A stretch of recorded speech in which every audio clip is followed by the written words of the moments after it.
ప్రజలు జాతీయ పార్టీల కంటే ప్రాంతీయ పార్టీలను ఆదరిస్తున్నారన్నారు ఎంపీ కవిత.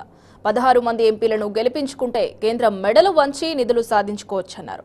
ఈ నెల 19న నిజామాబాద్లో జరిగే సీఎం కేసీఆర్ బహిరంగ సభను విజయవంతం చేయాలని ఎంపీ కవిత, మంత్రి వేముల ప్రశాంత్ రెడ్డి విజ్ఞప్తి చేశారు. సభ ఏర్పాట్లన్నీ పూర్తయ్యాయని, నిజామాబాద్ పార్లమెంట్ నియోజకవర్గ పరిధిలోని ప్రతి అసెంబ్లీ నుంచి టీఆర్ఎస్ శ్రేణులు సభకు తరలిరావాలని కోరారు. టీఆర్ఎస్ ప్రభుత్వం రాష్ట్రంలో అమలు చేస్తున్న పథకాలను దేశంలోని పలు రాష్ట్రాల్లో అమలు చేస్తున్నారని ఎంపీ కవిత తెలిపారు. ముఖ్యమంత్రి గారు, మన ఉద్యమ నాయకుడు కేసీఆర్ గారు 19వ తారీఖున, ఈ నెల 19వ తారీఖున నిజామాబాద్ రాబోతూ ఉన్నారు. కాబట్టి వారి సభకు సంబంధించి సన్నాహక సమావేశాన్ని ఇవాళ జిల్లాలో ఉండేటటువంటి ముఖ్య నాయకులందరి సమక్షంలో కూడా జరుపుకోబోతా ఉన్నాం.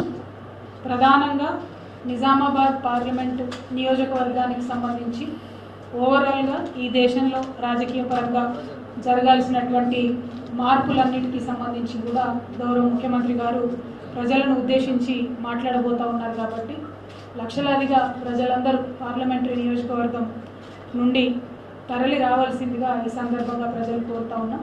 ఎక్కడికక్కడ ఈ పార్లమెంట్ నియోజకవర్గంలో, నిజామాబాద్ పార్లమెంట్ నియోజకవర్గంలో ఉండేటటువంటి శాసనసభ్యులు, ముఖ్య నాయకులందరూ కూడా ప్రజలకు అన్ని రకాల సదుపాయాలను ఏర్పాటు చేయడం జరుగుతూ ఉన్నది.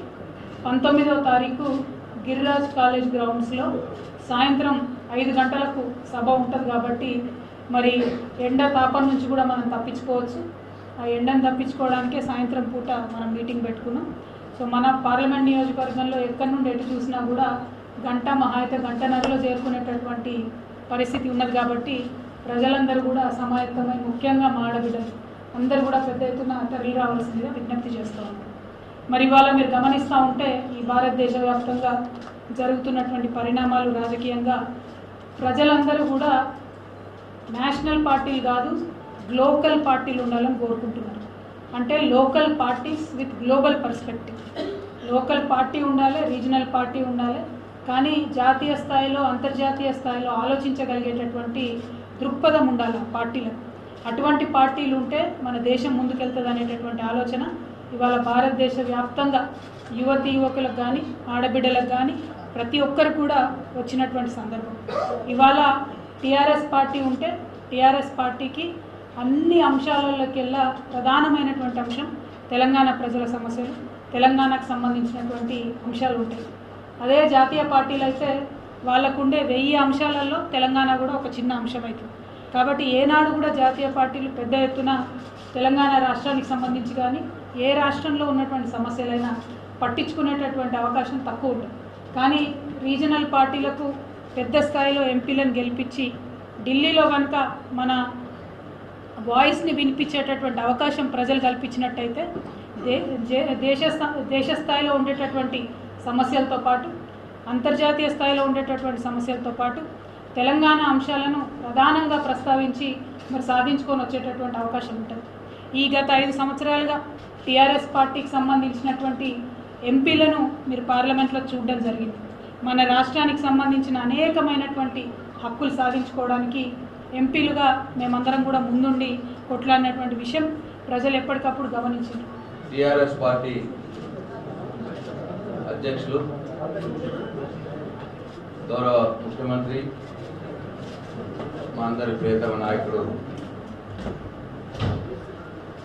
గౌరవనీయులు కేసీఆర్ గారు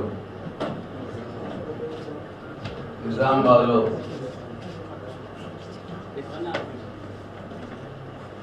తలపెట్టినటువంటి భారీ బహిరంగ సభకు హాజరై నిజామాబాద్ పార్లమెంటరీ నియోజకవర్గ ఎన్నికల శంఖారావం పూరించబోతా ఉన్నారు.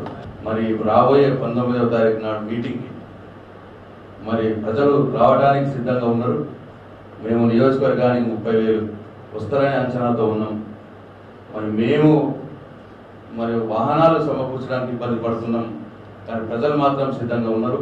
కేసీఆర్ గారు ఏం చెప్తారా చూద్దామని చెప్పి, కేసీఆర్ గారు ఏం చెప్పినా అది చేసి చూపిద్దాం, అది ఢిల్లీకి తెలియాలి అన్న ఒక గట్టి నిశ్చయానికి వచ్చి ప్రజలు ఉన్నారు.